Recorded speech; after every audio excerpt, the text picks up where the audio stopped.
23واں باب۔ سارا وفات پاتی ہے، ابراہم ایک قبرستان خریدتا ہے۔ اور سارا کی عمر 127 برس کی ہوئی۔ سارا کی زندگی کے اتنے ہی سال تھے، اور سارا نے کریت اربا میں وفات پائی۔ یہ کنعان میں ہے اور حبرون بھی کہلاتا ہے۔ اور ابراہم سارا کے لیے ماتم اور نوحہ کرنے کو وہاں گیا۔ پھر ابراہم میت کے پاس سے اٹھ کر بنی ہت سے باتیں کرنے لگا اور کہا کہ میں تمہارے درمیان پردیسی اور غریب الوطن ہوں۔ تم اپنے ہاں گورستان کے لیے کوئی ملکیت مجھے دو، تاکہ میں اپنے مردے کو آنکھ کے سامنے سے ہٹا کر دفن کر دوں۔ تب بنی ہت نے ابراہم کو جواب دیا کہ اے خداوند ہماری سن، تو ہمارے درمیان زبردست سردار ہے۔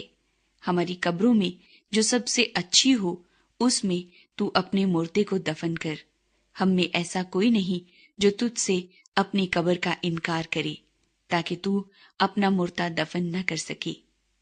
ابراہم نے اٹھ کر اور بنی ہت کے آگے جو اس ملک کے لوگ ہیں آداب بجا لا کر ان سے یوں گفتگو کی کہ اگر تمہاری مرضی ہو کہ میں اپنے مردے کو آنکھ کے سامنے سے ہٹا کر دفن کر دوں تو میری عرض سنو، اور سہر کے بیٹے افرون سے میری سفارش کرو کہ وہ مقفیلہ کے غار کو جو اس کا ہے اور اس کے کھیت کے کنارے پر ہے اس کی پوری قیمت لے کر مجھے دے دے، تاکہ وہ گورستان کے لیے تمہارے درمیان میری ملکیت ہو جائے۔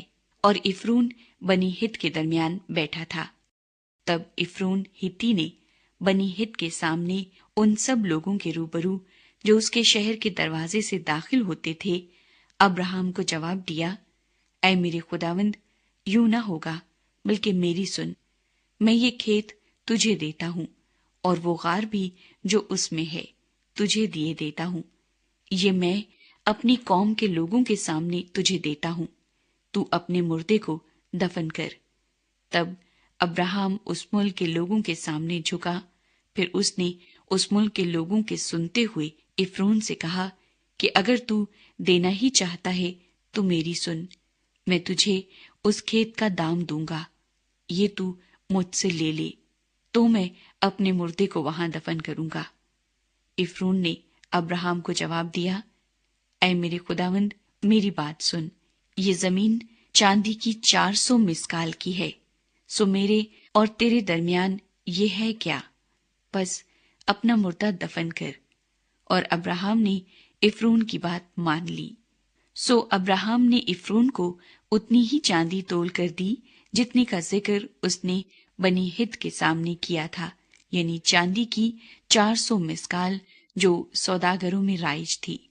سو افرون کا وہ کھیت جو مقفیلہ میں ممرے کے سامنے تھا، اور وہ غار جو اس میں تھا، اور سب درخت جو اس کھیت میں اور اس کی چاروں طرف کی حدود میں تھے، یہ سب بنی ہت کے اور ان سب کے روبرو جو اس کے شہر کے دروازے سے داخل ہوتے تھے ابراہم کی خاص ملکیت قرار دیے گئے۔